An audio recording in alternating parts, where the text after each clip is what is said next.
Hi, beautiful souls. It's Sadhana, and I thought tonight I would share with you. I started to do an unboxing video, and then I thought, okay, I wanted to really show you this cloth I got as well. So this is going to be a walkthrough of the Sasuraibito Tarot, and I also ordered the cloth from Stasia Burrington, and it's a beautiful. It's more like muslin than cotton, but it's a cotton cloth, and this has the same print as the back of the back of the cards. So the moth is in each of the four corners. There's the bones and the flowers, and in one corner you have the pentacles, the swords, the cups, and then here you have the wands. And so I thought I would just, show you this beautiful cloth. So thank you, Stasia, for the cloth. I really, I'm really glad I got it to go with my deck. So the box is embossed in gold, and there is gold on the sides as well. So here you can see the Sasuraibito in Japanese, in hiragana, and then the kanji. So it's a really, really beautiful box. I had an extremely hard time opening my box. So one of the reasons I decided to stop the unboxing video. And if you look on the inside box, there is a word on each corner. So lore, lust, lost, and love. So I don't know, I like these little special touches. I thought it's really beautiful. And then you can see the inside of the box. I love the lid especially. Sasuraibitotarot.com. So a Sasuraibito is a person who wanders, and I will read you the bit from the guidebook explaining what a Sasuraibito is. And you can see it here in the guidebook. The Japanese word Sasuraibito most closely translates to wanderer. It's an older literary term that is falling out of use, meant to describe a person ever seeking, searching for a place of healing and refuge. This deck is designed to accompany the curious wandering querent. So I think that's really beautiful. One of the features of the guidebook that I really like is that each of the cards has a quote, and the quotes are really beautiful. So as I go through the cards, I'll read some of the quotes to you. There's no Sasuraibito spread or anything, but I wanted to show you this photo. I really like this image of Stasia. It looks like an antique image. It could be her mother or her grandmother. It's just, I love the way that it's presented there. She's from Tacoma, Washington, so not too far from me. Okay. Move the candle over here.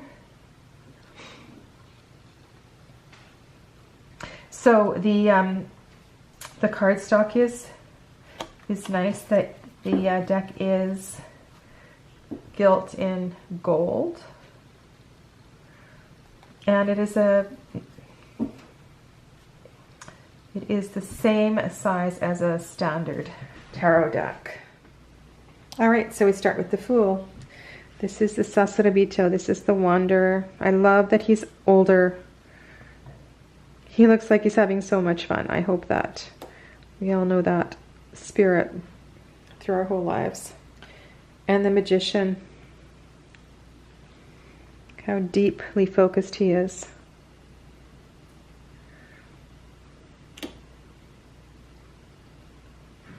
And Stasia says she knows the High Priestess as the Witch. In lieu of the scroll that she is commonly shown holding, she cradles an owl, a symbol of wisdom of the natural world. She is full of secrets and holds onto and dispenses them at will. She can make the impossible possible.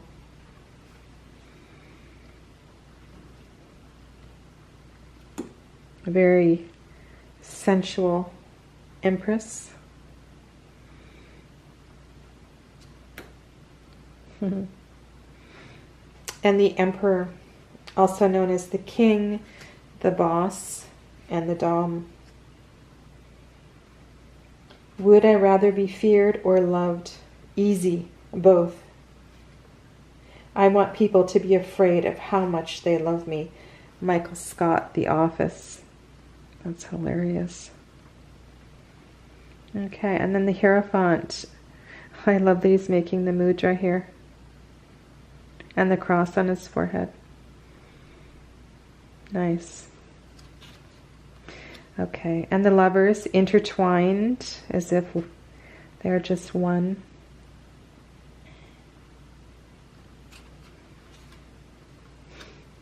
Chariot. Whoa, that's a fiery chariot. She calls this the Warrior. This card represents a battle that can be won. If you have a current obstacle, this card can be a suggestion to brace yourself, hold steady, and power your way through the conflict. Strength. I like the heart tattoo on the back of her elbow. That's really beautiful and very gentle. Gentleness in power. And then the Hermit. What a gorgeous Hermit card. I would like to sit there. Actually, this looks very much like where I live, a place where I sit and meditate myself. Stasia also calls this the Seeker or the Homebody. And then we have the Wheel of Fortune at the heart center. Interesting. And the letters ROTA representing the elements. So all of the elements being in balance. It's an interesting take on the Justice card. And what is below the Sword? She says this card is critical, distant, and intellectual rather than rational, logical, and moral. It can be clever and insensitive, and I'm reminded of the weighing of souls against a feather, and also of the sword of Damocles. As with all these cards, justice concerns balance. What does it mean for something to be fair?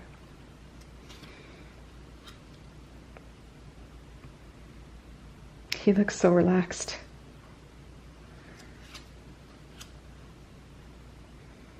Beautiful. I never thought I would say beautiful about a death card, but that truly is beautiful. I love how Temperance is blue. That kind of reminds me of like Krishna or Vishnu. And he has tattoos of feathers. That's really, really nice. And here's the Devil. Interesting use of shadow on different parts of his face and upper body. Very handsome Devil. And the Tower card. So the lightning strike above the tree. Doesn't look like the tree's on fire though.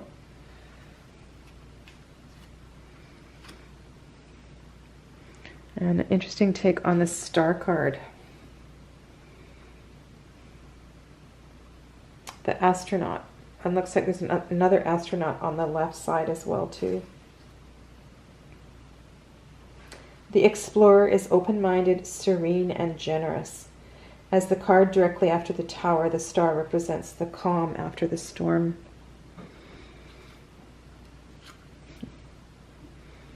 The Moon. I don't usually see the Moon as a card of sadness. I'll need to look at her interpretation, but you know, there may be some tears expressed when, you know, the illusion is revealed and we see what, you know, what the sun brings. Nice Sun card. And I think this card has had a few questions. I've seen a couple of walkthroughs And the Judgment card, Stasia said this card is commonly illustrated with an angel blowing a trumpet and delivering judgment onto those below. And I chose to paint a woman emerging from a pile of blankets, like an insect out of a cocoon. She is the master and judge of her own transformation. So that's really beautiful. And the world.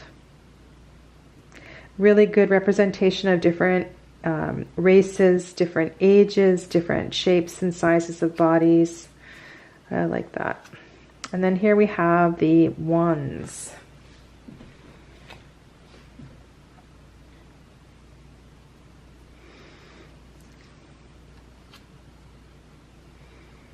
Oh, that's interesting in the background. It is called a Vegvisur, an Icelandic protective and guiding symbol. So the guidebook is full of all kinds of interesting tidbits. There's your Three of Wands. So not all fiery colors in the suit of wands. Use of different colors. And this is very cool. Cool, cold in color, but cool with the energy moving between the four wands. Nice, fiery, active Five of Wands. And then the card of success. Well, the wands are flowering. They're coming into bloom. And a really pretty ring around the sun.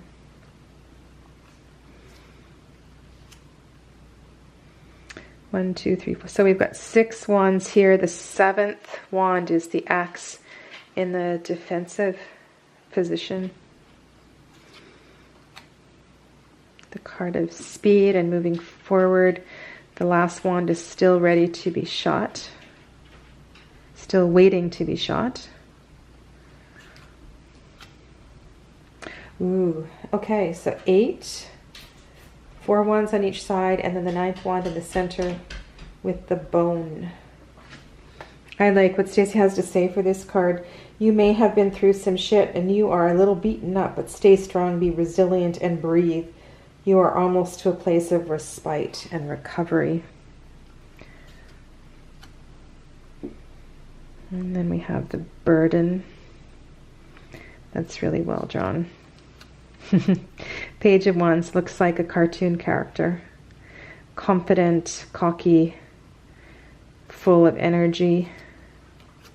Yeah. Same with the Knight. Love it. Ooh, and then we have a witch with her cat. That's cool. I like that queen. Blue, right?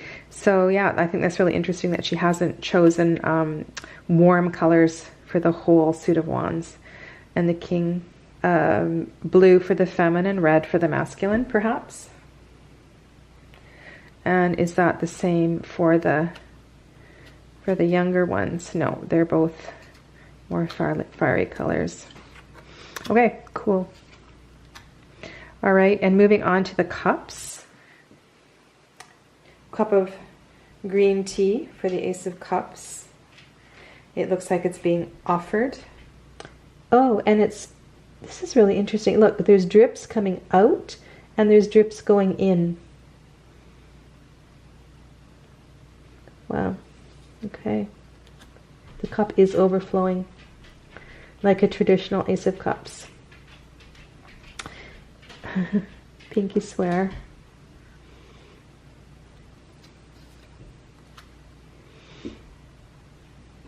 Love the group hug. She's got quite a few heart tattoos on different people's wrists and shoulders and arms.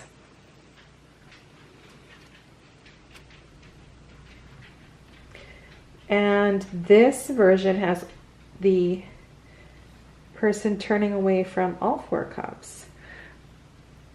And the braid wrapped around. Huh. Cutting herself off completely.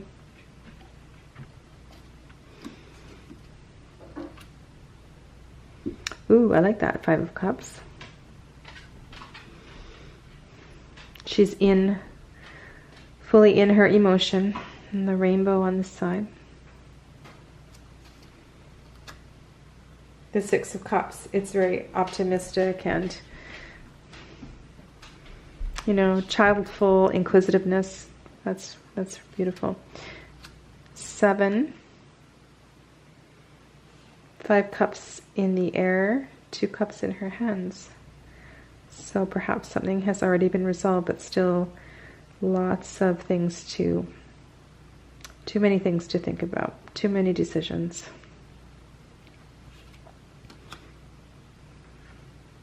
Okay, absolutely love this card.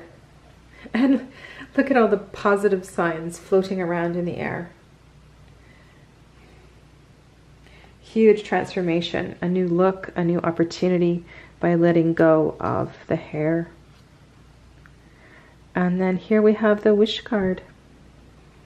So there she is, it looks like she's sitting in a lotus.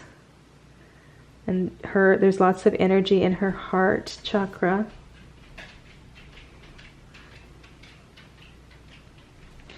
It's really beautiful.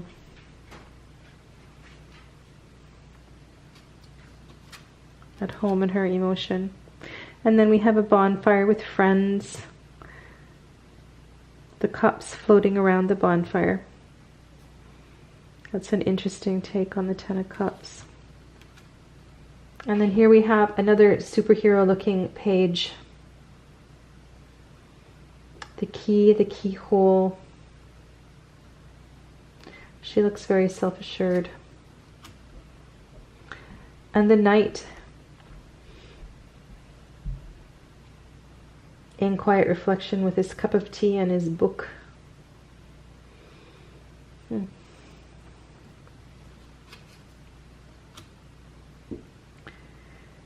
Oh, I just love that she's an older woman. I really like the queens in this deck. Holding a cup of the universe in her arms. With the heart. With the heart tattoo on her third eye chakra. Oh, I would like him to be my grandpa. Super friendly, King of Cups. And then we come to the swords. I'm just going to move these out of the way. This pile's getting a bit large. And the Ace of Swords. Coming out of the smoke, coming out of a cave, coming out of something. Clear vision.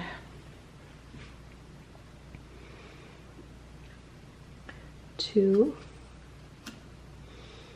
Ouch. That hurts.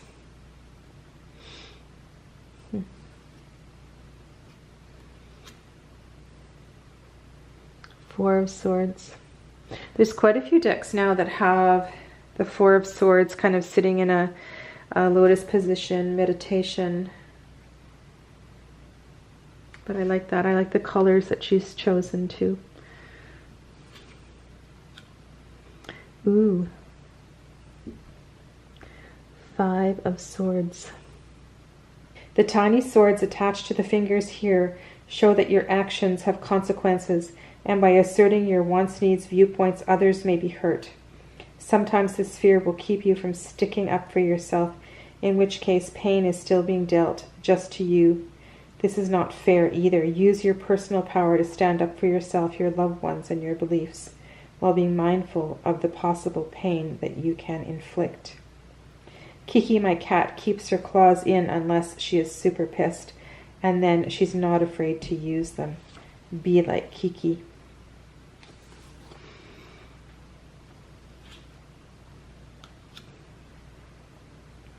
Emerging would be a great keyword for this.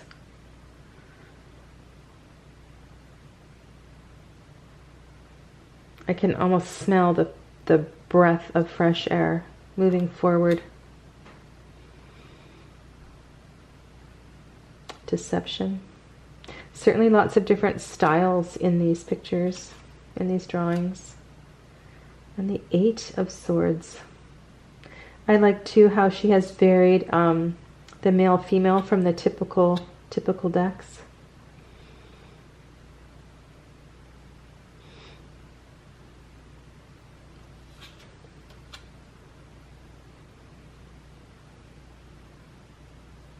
These swords look ethereal. No blood. Just imagined pain. Oh, I absolutely love the pages in this deck. The pages and the queens especially. Another superhero. I would love to meet these pages. Not a typical Knight of Swords, like there's no action, but really, really well done. Okay, so not my favorite queen. I like the Queen of Cups and the Queen of Wands. And then there's your king. Okay, so here we are, final suit of Pentacles.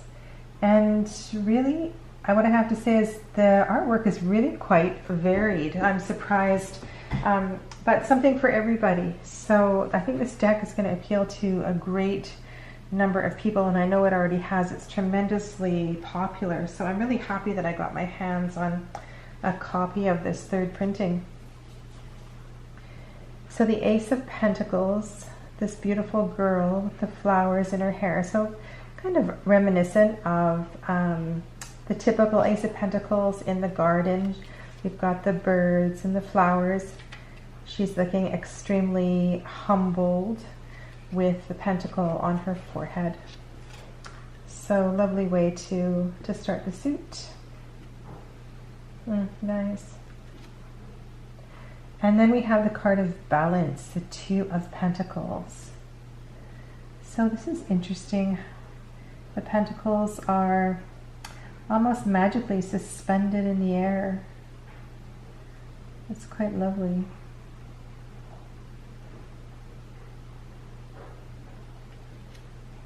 Three. Ooh, this is different. This is different. We still have we have three hands, so there's participation from different sides, and it looks like three mountain peaks, pentacle on top of each mountain peak, each holding the other up. And this is cool. Look at how this center one here looks like you can see through. That's really nice. All right, Four of Pentacles, clinging to possessions, clinging to the material world. It shows a lot of emotion, really nice. So many Four of Pentacles are just scary. I actually like that. Five. Okay, so very simple Five of Pentacles. We see the withered flower and the kind of pensive look on her face.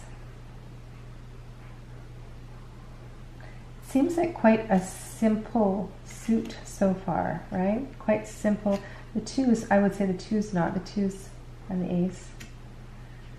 But definitely the 3, 4, 5 are very, I don't know if simple is the right word, but the message is subtle, let's just say that.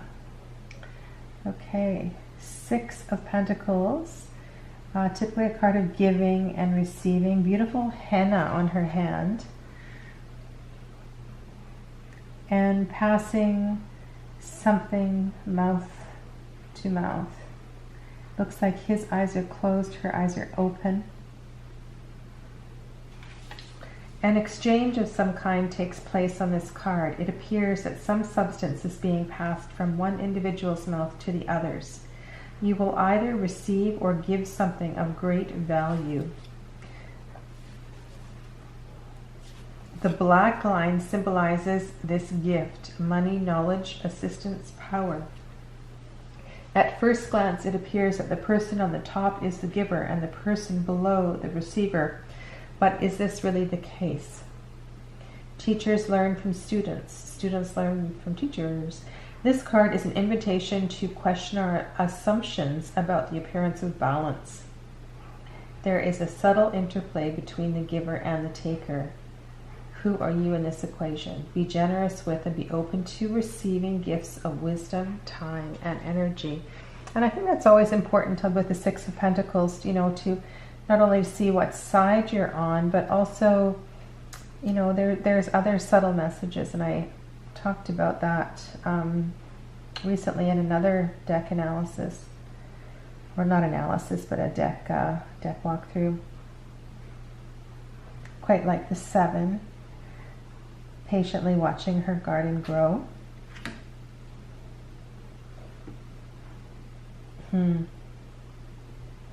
I do like the 8 of Pentacles.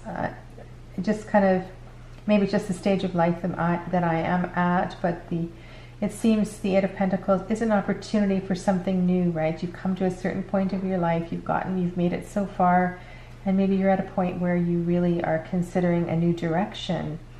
And here she is studying and reading these books and fully absorbed in whatever it takes to move forward to the next step. So I like that. And then we have usually quite a fertile picture. We've got the bird, which is a common in many 9 of Pentacles. And here she's wearing them. And again, great representation in this deck of races, ages, sexes, yeah, mixing the genders up. This suit is quite different. So here we have the 10, and we've got this kind of cool interplay of bodies.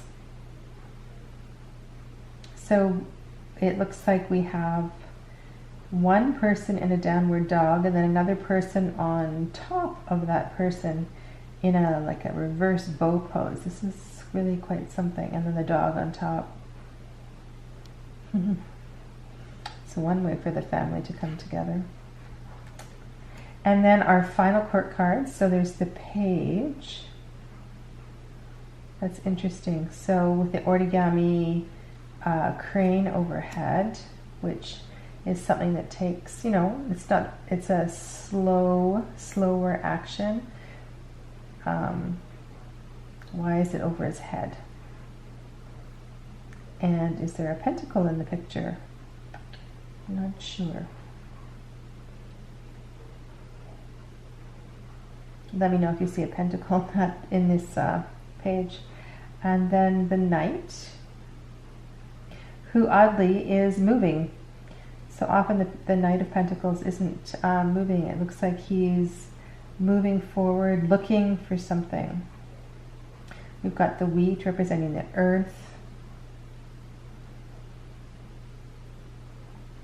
And we may have two guys here. So again, mixing it up with the sexes. And the queen, the fertile queen, comfortable in her nudity, pentacles on her shoulders, holding her bunnies. And the king with the lemon skate overhead. Anything is possible. The multicolored landscape, standing in a self-assured position. So that is the Sasuraibito Tarot. And I think I am going to give the deck a shuffle.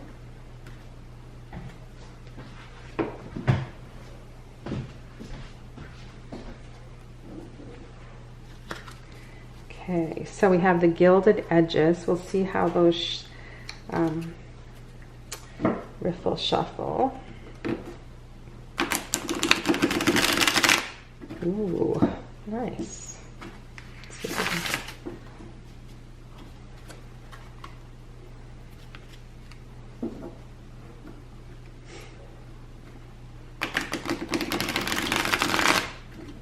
Feels really good. Okay, one more.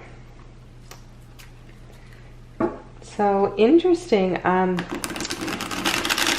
also at a seminar this week, and I am learning another,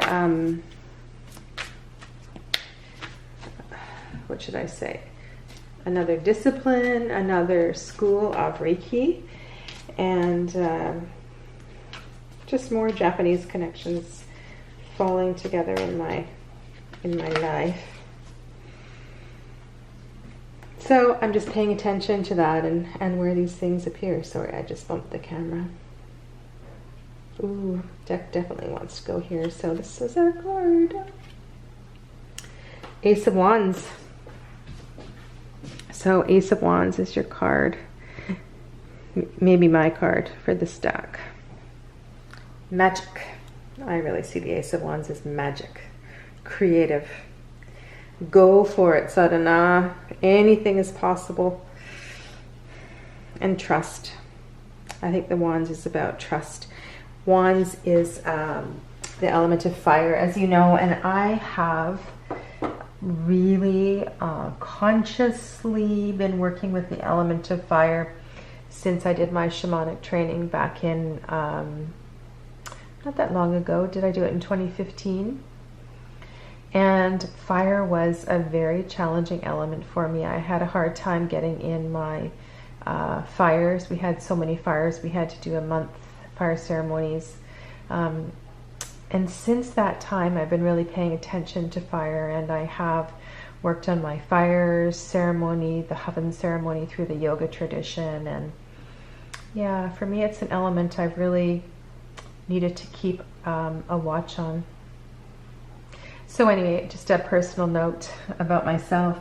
And yeah, maybe I encourage you just to have a look at the elements in relation to your life and really checking in monthly to see where you are not really, which element needs more attention and why it needs more attention, because we always want to make sure that for our health, for our mental health and all that, that the elements truly are in balance, and the ones that we find more challenging obviously have something to teach us. So I'm going to leave you with that, and have a lovely evening, and I will see you soon. Stay well. Namaste.